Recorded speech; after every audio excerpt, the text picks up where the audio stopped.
الله من شرور أنفسنا ومن سيئات أعمالنا.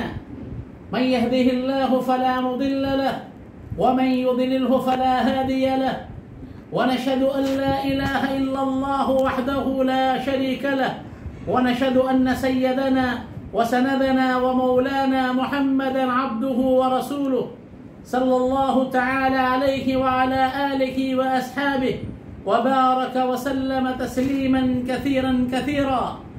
أما بعد، فيا أيها المؤمنون، توبوا إلى الله قبل أن تموتوا، وبادروا بالأعمال الصالحة قبل أن تشتغلوا عنها هرما ناغضا وموتا خالصا ومرضا حابسا وتسويفا موليا.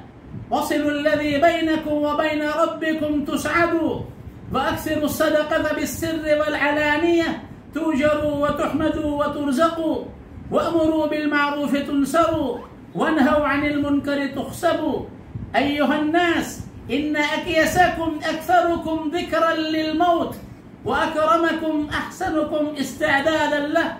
ألا وإن من علامات العقل التجافي عن دار الغرور، والإنابة إلى دار الخلود، والزود لسكن القبور، والتاهب ليوم النشور.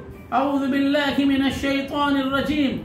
من كان يريد حرث الآخرة نزد له في حرثه، ومن كان يريد حرث الدنيا نؤته منها، وما له في الآخرة من نصيب.